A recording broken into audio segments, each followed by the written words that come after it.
Story 1. I work as a safety coordinator for Meridian Financial Services, a mid-sized investment firm housed in a 15-story downtown office building. After 8 years in workplace safety, I've conducted hundreds of fire drills and emergency evacuations. It's not the most glamorous job, but when real emergencies happen, proper training saves lives. That's why I take every drill seriously, even when employees treat them like inconvenient interruptions. Our building houses 12 different companies, and coordinating emergency procedures across all tenants requires months of planning. We schedule quarterly fire drills with advance notice, work with the fire department to ensure compliance, and maintain detailed evacuation records. Every employee receives safety training during orientation, and we send reminder emails before every drill. The incident happened during our October fire drill. I'd sent 3 reminder emails over the previous week, posted notices in all common areas, and even had department managers announce it during their Monday team meetings. The drill was scheduled for 2 p.m. on a Wednesday, deliberately chosen to avoid major meeting times and client calls. At 1:55 p.m., I positioned myself at the main stairwell exit to monitor evacuation procedures. Our building policy requires all employees to evacuate within 4 minutes of the alarm. I had my clipboard ready to check off departments as they exited and note any issues for my safety report. The alarm sounded at exactly 2 p.m. Employees began filing out of offices, following their assigned evacuation routes. Most people were professional about it, grabbing their keys and phones, helping visitors understand the procedures, moving efficiently toward the exits. Within 3 minutes, I'd checked off 8 of the 12 companies in our building. That's when I noticed Karen from the 5th floor hadn't come down with her department. I knew Karen by reputation more than personal interaction. She worked in client relations for Pinnacle Investments and had a reputation for being difficult. Other safety coordinators had mentioned she'd complained about previous drills, claiming they interrupted important client work. But she'd always evacuated eventually. At the 4-minute mark, I radioed building security.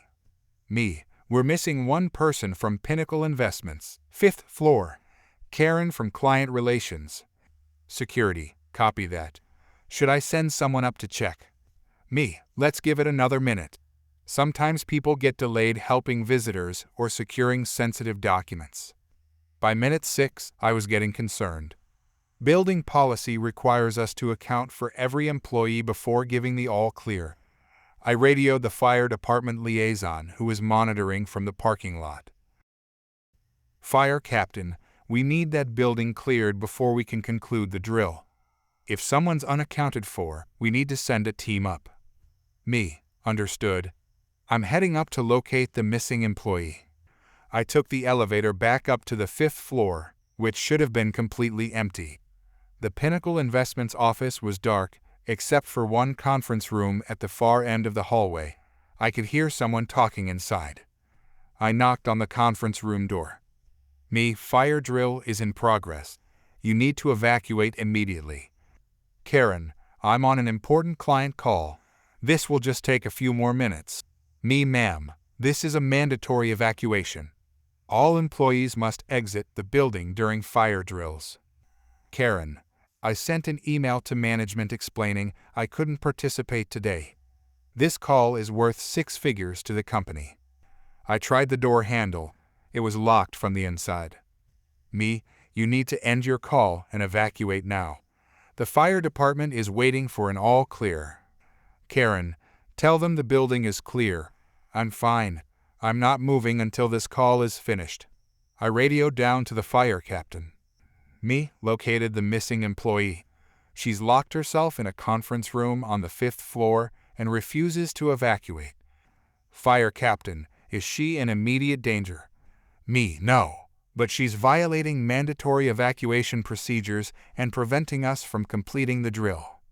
Fire captain, we're coming up.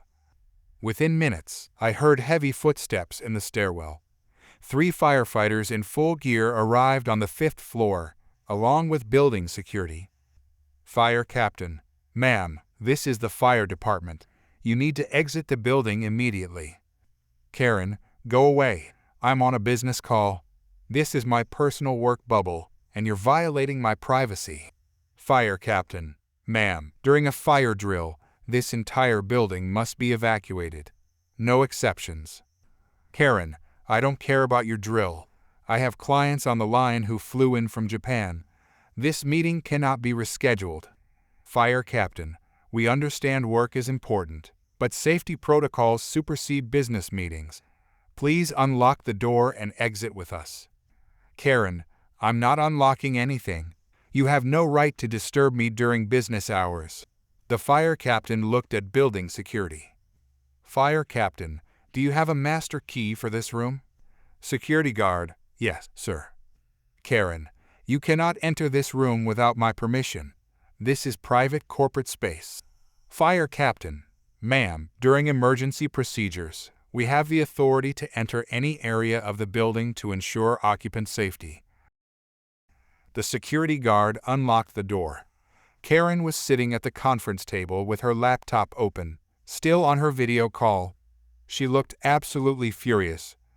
Karen, this is outrageous. You're interrupting a critical business meeting. I'm going to sue all of you for harassment. Fire Captain, ma'am, you need to end your call and evacuate immediately. Karen, I will not. These clients represent millions in potential revenue. Your little drill can wait. She actually turned back to her laptop and continued talking to her clients as if the firefighters weren't there. Karen, I apologize for the interruption. Some overzealous security people are bothering me, but please continue with your presentation. The fire captain had clearly reached his limit. Fire Captain, ma'am, this is your final warning. End the call and evacuate, or we will physically escort you from the building. Karen, you wouldn't dare. I'm documenting this harassment. My clients can see everything you're doing. Fire Captain, then they can witness proper emergency procedures being enforced. He gestured to the other firefighters, who moved toward her position. Karen, don't you touch me. This is assault. I'm calling my lawyer. Karen's clients on the video call were clearly confused and alarmed by what they were seeing. I could hear them asking if she was okay and what was happening. Karen, these people are violating my rights. I'm being harassed for trying to do my job. Fire Captain, ma'am, we're going to escort you to the exit now. They didn't physically grab her, but they positioned themselves so she had no choice but to move toward the door. Karen slammed her laptop shut and started shouting. Karen, this is illegal. I'm being kidnapped. Help. Someone call the police. As they escorted her toward the elevator, she continued screaming about her rights, her important clients, and how everyone was going to be sued. Other employees who were returning to the building after the drill stopped to stare at the spectacle. Karen, you just cost this company millions of dollars. That client meeting was irreplaceable. I hope you're all happy. The fire captain remained completely professional. Fire Captain, safety protocols exist to protect everyone in the building. No business meeting is worth risking lives during an actual emergency. Karen, this wasn't a real emergency. It was just a stupid drill. Fire Captain, emergency drills prepare us for real situations. If this had been an actual fire, your refusal to evacuate could have endangered the firefighters who would have had to search for you. Once we got her outside, Karen continued her tirade in the parking lot. She demanded to speak to building management, threatened to call local news about harassment, and kept insisting that her constitutional rights had been violated. The fire captain completed his paperwork and noted the incident in his official report. Building security documented everything for their records. I had to write up a detailed safety violation report that would go to her company's management. Karen finally stormed off to her car, still shouting about lawsuits and harassment. Several of her coworkers looked mortified by her behavior. The next morning, I got a call from Pinnacle Investments' Human Resources Director. HR Director, we received your safety report about yesterday's incident. We also reviewed our security footage and spoke with the employees who witnessed the situation. It was definitely a serious violation of evacuation procedures. HR Director, We terminated her employment effective immediately. Refusing to comply with mandatory safety protocols puts all our employees at risk and violates multiple company policies. Apparently, Karen had also lost the client she was so desperate to impress. The Japanese investors were disturbed by witnessing her confrontation with emergency responders and decided they didn't want to work with someone who showed such poor judgment and disrespect for safety procedures. She tried to file complaints against the fire department, building management, and her former employer, claiming discrimination and harassment. But every investigation concluded that she had violated clearly established safety protocols and endangered herself and others by refusing to evacuate. The whole incident became a cautionary tale in our building. Other companies used it as an example during their safety training sessions. The fire department even mentioned it in their quarterly safety newsletter as an example of how not to respond during emergency procedures. Karen's personal work bubble cost her job, her clients, and her reputation, all because she thought her business call was more important than everyone else's safety. Story 2. I've been teaching elementary school music for 18 years, and the spring recital is always the highlight of our year. Watching kids perform for their families, seeing the pride on everyone's faces, and celebrating all the hard work we've put in together, it's what makes this job worthwhile. This year's recital was particularly special because we had several students with disabilities participating. One of my students uses a wheelchair, another has autism and had worked incredibly hard to feel comfortable performing in front of a crowd, and we had a student with Down syndrome who had been practicing her solo for months. Their families were so excited to see them shine. The auditorium setup was crucial for accessibility. We had reserved the entire front row for families with disabled members and guests who might need wheelchair access or have difficulty seeing from farther back. These seats were clearly marked with laminated signs that said, "Reserved for disabled guests," in large, bold letters. I arrived early to make sure everything was set up properly. The kids were backstage getting ready, and families were starting to filter into the auditorium. Most parents were respectful of the seating arrangements and found spots in the general admission area. About 20 minutes before the show started, I noticed a commotion near the front of the auditorium. A blonde woman in an expensive-looking dress was arguing with one of our parent volunteers who was helping with seating. Volunteer: "Ma'am, those seats are reserved for families who need accessible seating." Karen: "My daughter is performing tonight. I should be in the front row." Volunteer: "All the children are performing tonight. The front row is specifically for families with disabled members." Karen: "Well, I can't see from back there. These seats are clearly the best in the house." She had pushed past the volunteer and was now settling into one of the reserved seats, completely ignoring the signs. I walked over to address the situation. Excuse me, I'm the music teacher. Those seats are reserved for specific families who need accessible seating." Karen: "And I need to see my daughter perform. She's the star of this show." All of our students have worked very hard. The front row seating is reserved for families who have accessibility needs." Karen: "My daughter has been practicing for months. She's clearly the most talented student in this entire program." I was taken aback by her response. Every child in our program had put in tremendous effort, and the recital was supposed to be a celebration of everyone's achievements. "Ma'am, I'm going to have to ask you to move to the general seating area. We have several families arriving soon who need these specific seats." Karen: "I'm not moving. My daughter deserves VIP treatment, and I deserve to sit where I can properly watch her performance." At that moment, the Martinez family arrived. Their son uses a wheelchair and was one of our performers.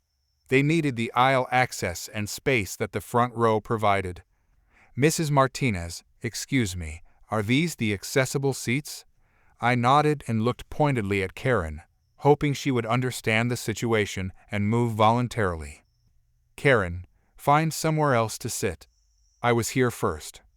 Mrs. Martinez: "But these seats are reserved for accessibility. My son needs the wheelchair space. Karen, that's not my problem. My daughter is the real talent in this show, and I need to be able to see her properly. I couldn't believe what I was hearing. She was refusing to move for a family that actually needed accessible seating. Ma'am, you need to move immediately. This family has a legitimate need for these seats.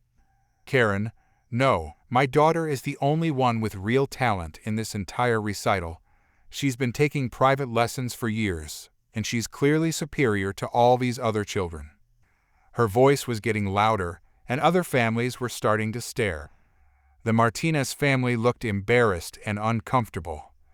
Karen, these other kids are just making noise. My daughter is a true artist, and she deserves to have her mother in the front row, where everyone can see that she has proper support. Ma'am, I'm going to have to ask you to leave if you can't respect our seating arrangements. Karen, you can't kick me out. I'm a parent. My daughter is performing in your little show. At this point, I signaled to our principal, who was standing near the back of the auditorium. He came over immediately. Principal, what seems to be the issue here? This parent is refusing to move from seats reserved for disabled guests. Karen, these people are trying to discriminate against my daughter. She's the most talented student in this program, and they're trying to hide her in the back. Principal, ma'am, the seating is clearly marked. These seats are reserved for families with accessibility needs. You'll need to move to the general seating area. Karen, this is ridiculous. Do you have any idea how much I've invested in my daughter's musical education? She's been taking private lessons since she was 4 years old. Principal, I'm sure your daughter is very talented, but that doesn't give you the right to take seats reserved for families with disabilities. Karen, disabilities. These people look fine to me. She actually pointed at the Martinez family when she said this. Mr. Martinez's face went red with anger. Mr. Martinez, my son is in a wheelchair. He needs this space. Karen, well, maybe he shouldn't be in a music recital if he can't handle regular seating. That was the final straw. The principal immediately called for security while I tried to calm down the situation. Ma'am, that comment was completely inappropriate. You need to leave immediately. Karen, I'm not going anywhere. My daughter is counting on me being here. Security arrived within minutes. The officer tried to reason with her, but she just kept shouting about how her daughter was the star and how everyone was being unfair to them. Security officer, ma'am, you're disrupting the event and refusing to follow seating policies. You need to leave the premises. Karen, this is discrimination. I'm going to sue this school. My daughter is the only one with real talent, and you're all jealous. As security was escorting her out, she was still yelling about how her daughter was better than all the other children and how the school was making a huge mistake. The Martinez family was finally able to sit down, but they looked shaken by the whole encounter. Other families were whispering and pointing, and the atmosphere in the auditorium was tense. I went backstage to check on the kids and make sure they were ready to perform. Karen's daughter was standing in the wings, and she had clearly heard some of the commotion. Student, is my mom okay? Why was she yelling? My heart broke for this little girl. She was a sweet kid and a decent performer, but nothing like the prodigy her mother claimed she was. There was just a misunderstanding about seating. Are you ready for your song? But before I could say anything else, the principal appeared backstage. Principal, I need to speak with you privately. He pulled me aside and explained that Karen had been calling and texting threats about lawsuits and negative publicity. Given her disruptive behavior and the threats, the school board had decided to remove her daughter from the performance roster. Principal, we can't risk having her come back and cause another scene during the actual performance. I felt terrible for the child, but I understood the decision. Karen's behavior had been so disruptive that it was affecting other families' ability to enjoy the event. What do I tell her daughter? Principal, I'll handle it. We'll explain that there was a family emergency and she needs to go home. The recital went on without further incident. The Martinez boy performed beautifully, and the audience gave him a standing ovation. All the kids did wonderfully, and the families were able to enjoy the celebration without any more disruptions. Later, I heard that Karen had posted angry rants on social media about how the school had discriminated against her gifted daughter. But other parents who had witnessed her behavior started sharing their own accounts of what really happened. The consensus was clear: her daughter had been removed not because of her talent level, but because her mother's entitled behavior had made it impossible to ensure a safe and peaceful environment for all families. The saddest part was that Karen's daughter was the real victim in all of this. She had practiced hard and was excited to perform, but her mother's inability to respect others had cost her that opportunity. Some parents tried to reach out to Karen to explain what had happened, but she was convinced that everyone was conspiring against her family. She never seemed to understand that her own actions had caused the problem. The Martinez family sent a thank you note to the school, expressing their appreciation for standing up against discrimination. They mentioned how much it meant to them that their son's right to accessible seating was protected. That incident taught me a lot about how some parents' expectations can hurt not just other families, but their own children too. Every child deserves to be celebrated, but not at the expense of others' basic rights and dignity. Story 3. I've been working as a veterinary technician at Sunset Animal Clinic for about 4 years now.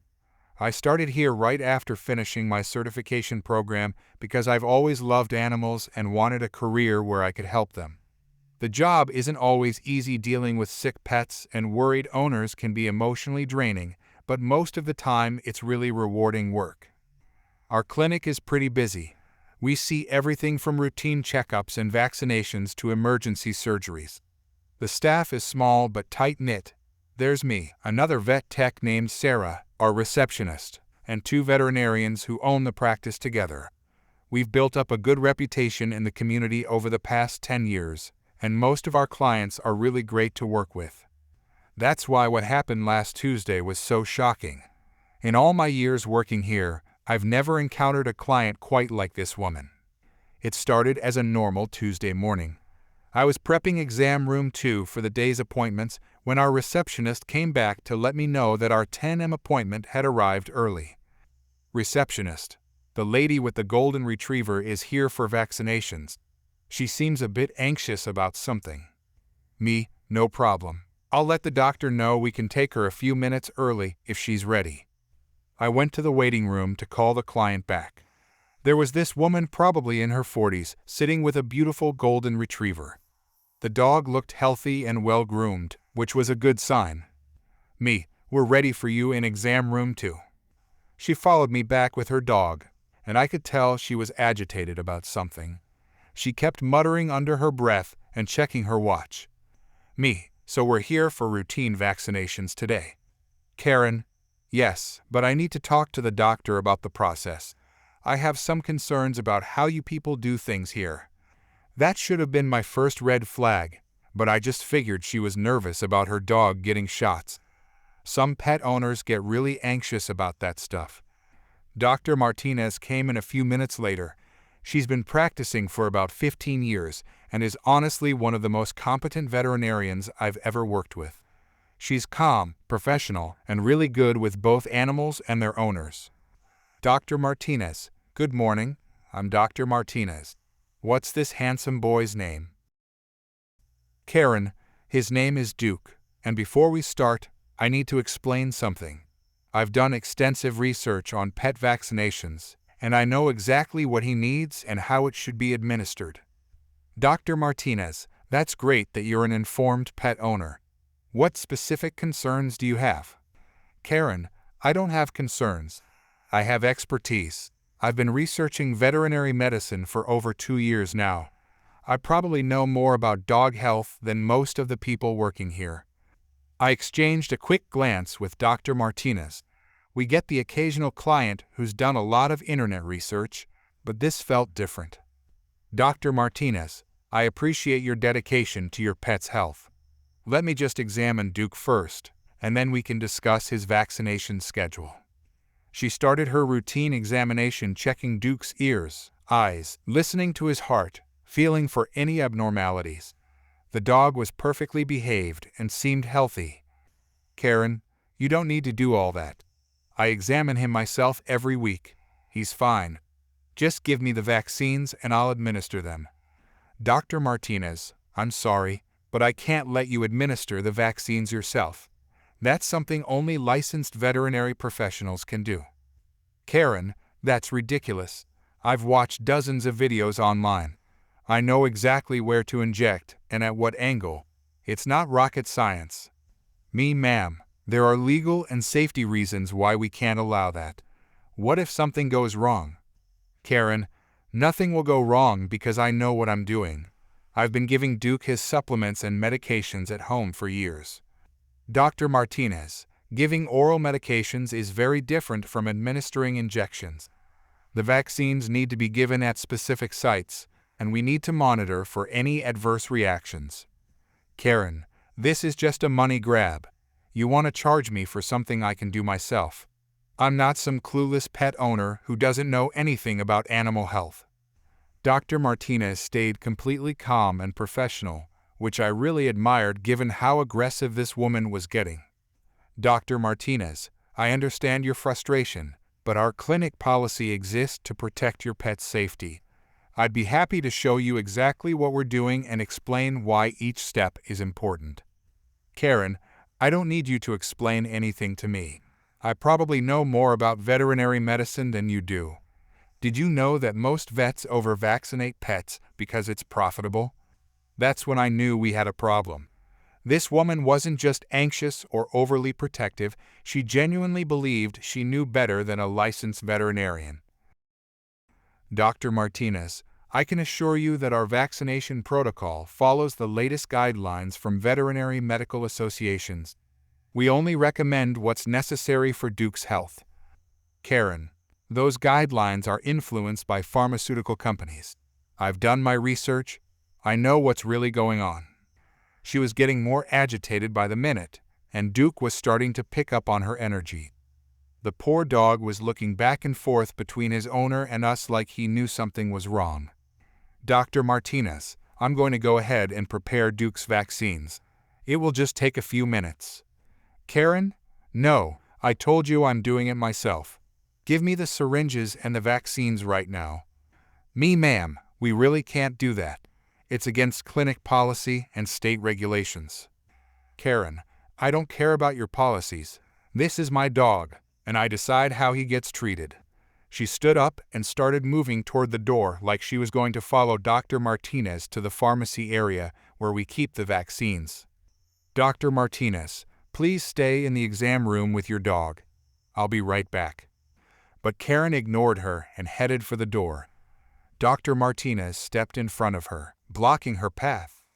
"Dr. Martinez, I'm going to have to ask you to remain in the exam room while I prepare the vaccines."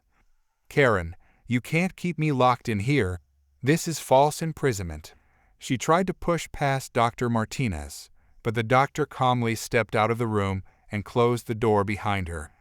I could hear Karen immediately start pounding on the door from the inside. "Karen, let me out of here. I'm calling the police. This is kidnapping." Dr. Martinez walked straight to the front desk and picked up the phone. "Dr. Martinez, I need to call building security. We have a situation with a client. Our clinic is in a medical building with several other practices, and they have security on site during business hours for exactly these kinds of situations." Meanwhile, Karen was still yelling and pounding on the exam room door. Other clients in the waiting room were starting to look concerned. Should I try to calm her down?" "Dr. Martinez, no, let security handle it. I don't want anyone getting hurt." The security guard arrived within 5 minutes. He was this older gentleman who'd been working in the building for years and had dealt with difficult situations before. "Security guard, what's the situation?" "Dr. Martinez, client became aggressive when we wouldn't allow her to administer her dog's vaccines herself. She tried to force her way into our pharmacy area." "Security guard, is the door locked?" "No, but she's staying in there with her dog." The security guard knocked on the exam room door. Security guard, ma'am, I'm building security. I need you to come out and discuss this calmly. Karen, finally, someone with authority. These people are trying to extort money from me and won't let me properly care for my own pet. She opened the door and came out with Duke on his leash. The dog looked stressed and confused. Security guard, what seems to be the problem? Karen, I came here for my dog's routine vaccines, and I informed them that I would be administering the shots myself because I'm qualified to do so. They're trying to force me to pay for unnecessary services. Security guard, ma'am, veterinarians are required by law to administer vaccines. You can't do that yourself. Karen, that's what they want you to think. I've done extensive research on this topic. I probably know more about animal health than anyone in this building. The security guard looked at Dr. Martinez, who just shook her head slightly. Security guard, I'm going to have to ask you to leave the building. You can't force medical professionals to violate safety protocols. Karen, this is discrimination. I'm being discriminated against because I'm an educated pet owner who won't be taken advantage of. Security guard, ma'am, please gather your things and leave voluntarily, or I'll have to call the police.